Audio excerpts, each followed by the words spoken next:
അസ്സലാമു അലൈക്കും വറഹ്മത്തുള്ളാഹി. സഹോദരങ്ങളെ, വളരെ ചിന്താർഹമായൊരു കാര്യമാണ് ഞാൻ പറയുന്നത്. എന്ന് വെച്ചാൽ നമ്മുടെ നാടുകളിൽ ഏറ്റവും കൂടുതൽ കാണുന്ന ഒന്നാണ് ആവശ്യത്തിനും അനാവശ്യത്തിനും ഒക്കെയും പീഡനം എന്ന പേരിൽ, അതായത് പോക്സോ കേസുകൾ. അധ്യാപകന്മാർക്കെതിരെയാണ് കൂടുതലും വരുന്നത്, അല്ലാത്തതുമുണ്ട്. ഞാൻ പറയുന്നത്, തൻ്റെതല്ലാത്ത തെറ്റുകൾക്ക് അല്ലെങ്കിൽ തന്നിൽ സംഭവിച്ചിട്ടില്ലാത്ത തെറ്റുകളുടെ പേര് പറഞ്ഞ് കേസ് കൊടുക്കപ്പെടുകയും അതിൻ്റെ പേരിൽ തൻ്റെ ജനതയുടെയും ആൾക്കാരുടെയും വീട്ടുകാരുടെയും മുന്നിൽ തലയുയർത്തി നടക്കാൻ പറ്റാതാവുകയും ചെയ്തൊരു അധ്യാപകനെ കുറിച്ചാണ്. താൻ പഠിപ്പിക്കുന്ന ഒരു വിദ്യാർത്ഥിനി, എല്ലാ ദിവസവും വൈകി വരുന്ന വിദ്യാർത്ഥിനിയെ ശകാരിച്ചു കുറേ ദിവസങ്ങളിൽ. പക്ഷെ വീണ്ടും ആവർത്തിച്ച് വൈകി വന്നപ്പോൾ ഒരല്പം വെളിയിൽ നിർത്തി. ആ വെളിയിൽ നിർത്തിയതിൻ്റെ പേരിൽ കുട്ടി വീട്ടിൽ പോയി വീട്ടുകാരോട് പറഞ്ഞു, എന്നിങ്ങനെ പുറത്താക്കിയിട്ടുണ്ടായിരുന്നു എന്നത്. എന്നാൽ ആ ഒരു വിഷയത്തെ വളച്ചൊടിച്ച് വേറെ രൂപത്തിലാക്കി കുട്ടിയോടും നീ ഇങ്ങനെ മാത്രമേ പറയാവൂ എന്ന് പറഞ്ഞ് കേസ് കൊടുക്കുകയും അതിനെതിരെ അത് ഏറ്റെടുത്തുകൊണ്ട് അദ്ദേഹത്തിനെതിരെ കേസ് വരികയും ചെയ്തു. മദ്രസാധ്യാപകനായ ഈ ഉസ്താദ് ഒരു ദിവസം പള്ളിയിൽ വെച്ച് നമസ്കാരങ്ങളൊക്കെ കഴിഞ്ഞ് പുറത്തേക്ക് വരുമ്പോഴാണ് ഒരാൾ മാടി വിളിക്കുന്നത്. മാടി വിളിച്ചിട്ട് അദ്ദേഹം അടുത്തേക്ക് പോയി, ആരാണ് അറിയില്ല. അദ്ദേഹം ഈ ഉസ്താദിനോട് കുറച്ച് അകലെയുള്ള ഒരാളെ ചൂണ്ടിക്കാണിച്ചിട്ട് ചോദിച്ചു, നിങ്ങൾക്ക് അദ്ദേഹത്തെ അറിയുമോ? അദ്ദേഹം പറഞ്ഞു, അറിയില്ല, ഞാനിതുവരെ കണ്ടിട്ടില്ല, എനിക്ക് പരിചയമില്ലാത്ത ഒരാളാണ്. അങ്ങനെ അടുത്തേക്ക് പോയിട്ട് അവിടെ വെച്ച് സംസാരിക്കുകയാണ്. ആ പോകുന്നതിൻ്റെ ഇടയിൽ ഈ ആൾ, മഫ്തിയിൽ വന്നിരുന്ന ഈ പോലീസ് ഉദ്യോഗസ്ഥൻ ഈ ഉസ്താദിനോട് പറയുന്നുണ്ട്, അത് നിങ്ങൾ പഠിപ്പിച്ചുകൊണ്ടിരുന്ന ഇന്നാലിന്ന വിദ്യാർത്ഥിനിയുടെ പിതാവാണ്. ആ പിതാവ് നിങ്ങൾക്കെതിരെ ഇന്നാലിന്ന കാരണങ്ങളൊക്കെയും പറഞ്ഞ് കേസ് ചെയ്തിട്ടുണ്ട്. നിങ്ങളെ അറസ്റ്റ് ചെയ്ത് കൊണ്ടുപോവാനാണ് നമ്മൾ വന്നത്. സഹോദരങ്ങളെ, അദ്ദേഹത്തെ അറസ്റ്റ് ചെയ്തു.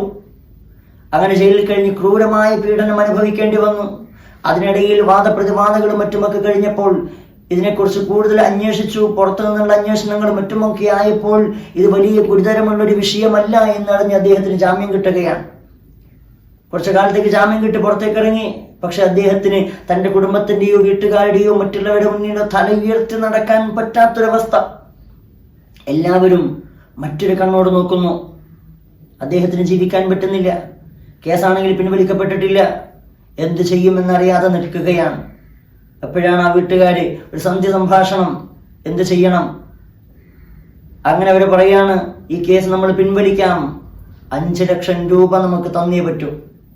ചിന്തിക്കണേ, ഒരു മദ്രസാധ്യാപകൻ എന്ന് പറയുമ്പോൾ എത്രയാണ് ശമ്പളം കിട്ടിക്കൊണ്ടിരുന്നത്? ആ മനുഷ്യനോട് പറയാൻ 5 ലക്ഷം വെച്ച് കെട്ടണം. ആയിക്കോട്ടെ, എനിക്ക് ജീവിച്ചല്ലേ പറ്റൂ, കുടുംബത്തോടൊപ്പം ജീവിക്കണ്ടേ? അദ്ദേഹം പലരോടും കടത്തിന്റെ മേൽ കടവും വാങ്ങി 5 ലക്ഷം ഒപ്പിച്ചപ്പോ അവര് പറയാൻ, നമുക്ക് വക്കീലിന് കൊടുക്കാനുള്ള പൈസ വേണം, അതിന് വേറെയും 1.5 ലക്ഷം രൂപയോളം വീണ്ടും തന്നേ പറ്റൂ. അദ്ദേഹം അതും സംഘടിപ്പിച്ചു കൊടുത്തു. അങ്ങനെ വീണ്ടും വാദപ്രതിവാദത്തിനിടെ ആ കുട്ടി മൊഴി മാറ്റി പറയുകയാണ്, ഉസ്താദ് എന്നൊന്നും ചെയ്തിട്ടില്ല.